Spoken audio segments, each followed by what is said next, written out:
Thank you. Welcome. Calling this meeting of the Lost Pines Groundwater Conservation District public meeting to order. The time is 6:06. I apologize for the slight delay, but we were trying to wait for one more board member to join, Kay Rogers. She should be joining shortly, but we'll start. We do have a quorum. We've got 1, 2, 3, 4, 5, 6, 7. So we'll start now. Thank you for your patience. Today we're going to hold the public meeting on the district's proposed rules changes. Notice of this public hearing was posted in the newspapers in the district, and the rules changes dated February 14th, 2023 were posted on our website during the comment period. These proposed rules were modified after receiving public comments on these rules on December 8th, 2022. So if you recall, December 8th, I believe it was in a convention center in Bastrop. Those were the first time that these rules were first reviewed. And so the order of tonight's meeting will be as follows. We'll first start with public comments on items unrelated to the rulemaking. So there's an opportunity for folks to comment on any matters within the jurisdiction of the Lost Pines Groundwater District that are not on the agenda, limited to 3 minutes per person. I have one gentleman, Mr. Hugh Brown. Hi, thank you. Just want to say that when I was driving in here tonight, instead of coming out my usual road 309, I came out 306, which is a little upstream on going near Walk Creek. And okay. And I drove over 309 on Sunday. My memory is the creek was not flowing. Now, I came over 309 this evening. The creek was flowing there. So if it's still not, if it's not flowing, which I've checked it today, but if it's not flowing at 309, flowing at 306, what's happening to that water? Is this a place where it's sinking into the ground? Or is somebody taking it out? I don't, of course, I didn't obviously walk the creek, so I can't tell you exactly, but it looks like this may be a sign of creek going over a recharge area. It just happened to be where the recharge is enough to take it up. And we might want to investigate this further. Thank you. Are there anyone else that would like to comment on a non-agenda item? Okay, not seeing any. So then we'll move on to agenda item number 2. So again, today is March 15th, 2023. The time is 6:09. And so now we are opening up the formal comments portion of the public hearing on the February 14th, 2023 proposed rules. I have one comment written up here for Mr. Ed McCarthy. One sign up. If there's anyone else, please sign in. Good evening. Good evening. Thank you, Mr. President, board members. I want to be brief in my comments. First, I want to thank you for the work and changes that were made from the December drafts, and we appreciate it. We appreciate the changes and things you addressed on issues we've raised. Very quickly, with respect to regulatory fees and production fees, things like that, the district currently charges and collects for those on a paper right, a water right, whether it's exercised or not. And I think that the fairest way really to charge for production fees, given the term and the definition of that term, is to actually charge fees on water produced. And so we'd appreciate your consideration of that.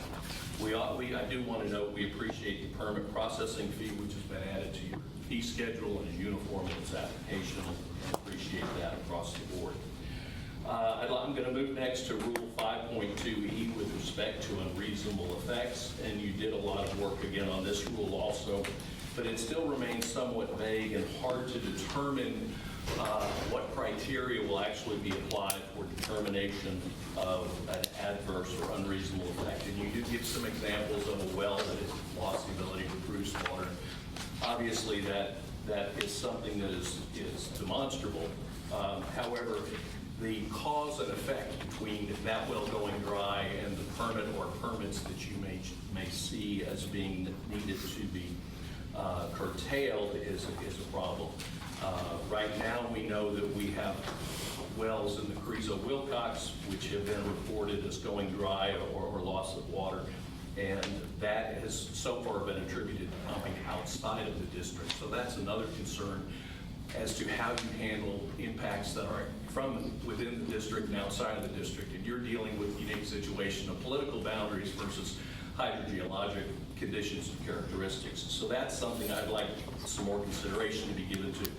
But the most important thing I want to bring to your attention is the concept of using modeled drawdown to apply the unreasonable impacts. Modeled impacts are one, you're projecting the future. They are modeled. The only thing that all modelers agree on is that all models are wrong.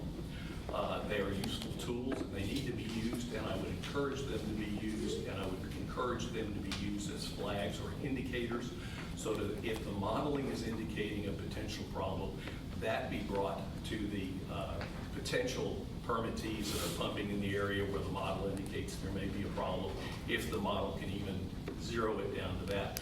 As you know, and you've heard from your hydrologists, many of the models, for example, the GAM model is a regional model and it's not designed for localized impacts. So that's a consideration I'd like you to look at. And then water quality, again, on unreasonable impacts and how that gets measured and how it gets attributed to a particular permittee versus aquifer conditions versus climactic conditions versus the geology of the area that can cause mineralization within the well and water quality to degrade. Moving quickly to Rule 5.3, we appreciate your encouraging of monitor wells. As many of you are aware who have seen me before, we've been encouraging monitoring wells. We encouraged the concept that was adopted in your rules of 5,000 acre feet being the trigger at permit levels. The problem or the concern we have with the rule is it suggests discretion as to when you would actually implement that. I think that it's in the district's best interest and all of your constituents that you uniformly require monitor wells be put in place at the each 5,000 acre foot increment of a permit, at least one well for that. And we would encourage you to consider that. Rule 5.6 is an interesting rule because it continues to provide that if a well is drilled, completed, and no water is produced within 24 months of that date, you're going to cancel the permit. Why should I conserve water? Why should I not pump? Remember, the law requires that we have a permit if we want to pump. It's like having a driver's license to drive a car. I don't have to drive a car, but if I want to, I have to have a driver's license, so I go to the DPS and I get one. I pay my fee every year for that. That's a very harsh thing because it does discourage conservation. And as the Texas Supreme Court has said, non-use of groundwater conserves the resource. And so we'd like you to reconsider that particular provision. And finally, with respect, there are a couple of other rules that you'll see in the letter and handout I provided, where again, we acknowledge the work you did and the changes you made, and again, we thank you for those. Last comment is on Rule 16, ASR. I had the pleasure of permitting the first ASR project in the state of Texas for the Upper Guadalupe River Authority in Kirk County. It helped the city of Kerrville survive without a blink the drought we had in 2011, and is serving them well today. It is a great tool. I encourage you to use it. But the one thing I will always advocate is do not allow water to be pumped from the same aquifer and re-injected into that aquifer and call it an ASR project. That's Peter robbing Paul. You bring water in from another aquifer and store it in a less used aquifer, so it will be there as a resource. You bring in surface water and you store it in the aquifer and it will be a resource.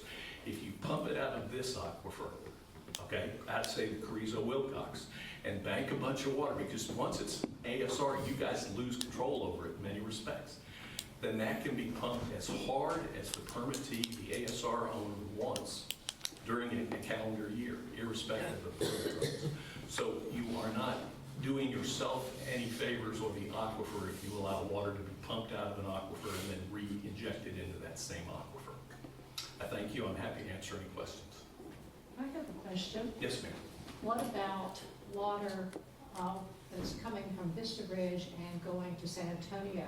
And because they have our water, they're now pumping water from the Edwards Aquifer into their ASR project.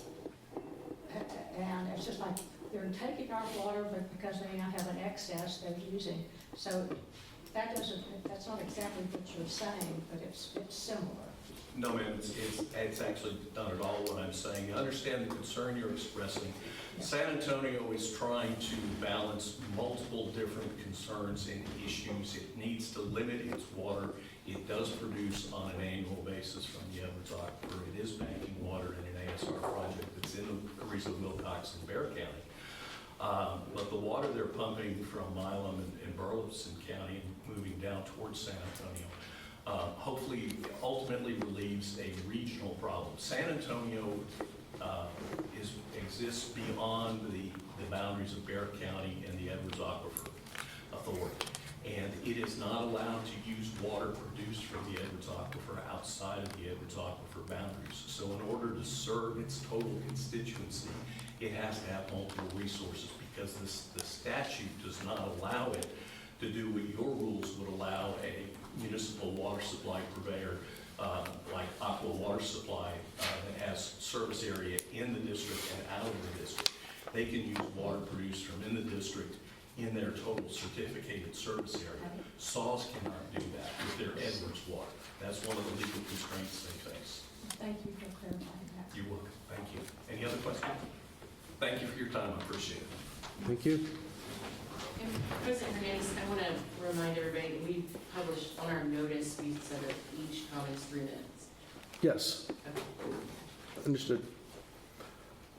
Anyone else that has not signed up would like to comment on the rules? Elvis, could you acknowledge the written comments, not necessarily read, just list them so people know? Sure. Yeah, we've received written comments from LCRA, Mr. McCarthy, and from Mike Orozco. Thanks. Am I missing any? Okay, those are all of them. Okay. Hearing no more comments, I will close the public hearing at this time at 6:19 p.m. So we will move on. And the next item is the special agenda of board discussion and consideration of the proposed district rules.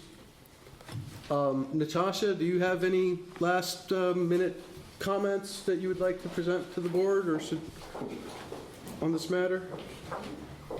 To start the discussion off? Sure, yeah.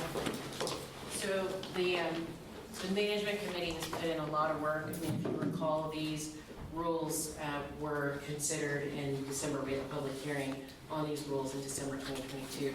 And the committee's been working since then to review comments and also even incorporate some new changes. And so what's before you has been fully vetted. Many of the concerns that have been raised, the board has been briefed on in a memo, but I'll just kind of quickly go over them. The issue about production fee versus pumping fee, it is correct that there's 2 statutes at play here, Chapter 36205C, and also your local rule that gives you authority to assess pumping fees, and that's local rule, Special District Local Laws 8849.51. And so neither pumping fees or production fees, those words pumping and production are not defined, but we do know that the legislature in 36.205 expressly prohibited certain districts from assessing fees based on the total amount authorized. Lost Pines is not in that list, and for other reasons that I've previously briefed this board on, we do not see that there's a conflict of charging fees based on your authorized volume. And As far as unreasonable impacts and modeled impacts, that term is being used so that the board can have more definition when it is reviewing permits to either issue a new permit or authorize an approval of an amendment. And so, yes, models are predictions. Models are not necessarily wrong, as what was previously stated. And it's my understanding that you can use certain models to look at local impacts. It is all based on how the model is run. There was a comment about section 5.6 and the expiration of your permits if you're production. I would recommend that you not consider any changes to that rule because we didn't propose changes and any substantive changes to this document before you today. We would have to renotice and come back and do another rule adoption. So I know the board has more rules they're contemplating, so I would consider those comments in a future rulemaking. And then I think that's all, unless you have questions for me. I was trying to remember our new production fee. I know it's 0.0385 per 1,000 gallons now. Do you recall what it was before, or Jill? That would be it. I was just trying to figure out what the increase was. It was a per 1,000 10%, gallons. 10% increase? How much? 10% increase? 10% increase. Okay. It's been 10 years since we've had any increase. Thank you. Correct. It's been 10 years since the last increase, and all of our costs and expenses have gone up more than that this I year. have a feeling we're going to be reconsidering this again in the near future, because we have a lot on our plate. Else? Sure, I question? had a Okay. couple of typos in here, so should I just take that up with the scrivener? So you can authorize me to publish the rules following a grammatical cleanup. I'll send those to you. Okay. Any other discussion or questions for Natasha or for the board members? Any? Okay, thank you, Natasha. Natasha, what do you see in the near future for adopting changes to the rules presented to us now? Is that going to be something months from now, years from now? I've been tasked at doing a review now for a summer adoption. So we're looking at a timeline of months for an adoption versus later, the last quarter of the year. So, And what's the imperative for, and consequences, I guess, of either adopting the rules tonight and/or not adopting the rules tonight? I don't think that there are consequences either way. I mean, I know that we have followed the notice and comment procedures. We've fully kind of vetted the intentions of the management committee. I would say these rules are ready and ripe for adoption. If you were to delay these until a later adoption, I suspect there may be probably even more changes to these rules, but I think they're in good shape right now. And have the comments we've received tonight been considered and incorporated, those worthy? So, I mean, like I mentioned, some comments just recently came in, so no, those comments are not a part of this rule package. That's part of the reason why we've come back and had a second public hearing on a set of rules that we published notice on last fall, so that we could have a meaningful review of those comments submitted last fall. And we haven't made drastic changes to what was published for tonight. Just to make sure I'm understanding, so you're saying that the comments that we received tonight are not for our consideration tonight? Is that what you said? So they can be before you tonight, but if those comments would result in substantive changes to the rule document, you would keep that, you need to keep that in mind. I would not adopt any rules that substantively change what the public's had an opportunity to review. No, I understand that. So could we keep these comments for consideration for the rules, the other rules we're already looking at right now? Yes, that's my recommendation. Okay, any further questions? Thank you, Natasha. Any other discussion amongst the board members? Okay, I'd like to then call for a motion to adopt the amendments to the rules as published.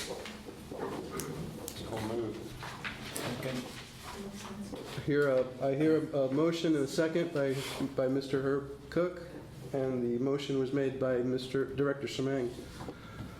Okay, all those in favor? Aye.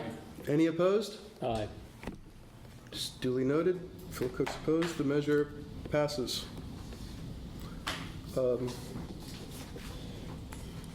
Okay, with that, I guess this meeting is closed at 6:27 p.m. Thank you all. We will be having the regular board meeting at 7 p.m. and we will adjourn till then. Thank you. Ellis, did you hear from Billy? I had not heard from Billy. I only heard from Mr. Shadden. I haven't seen anybody show up at 7 for getting the public. Yeah, probably. 2, 3, 4, 5, 6, 7, 8. So we had 8 here.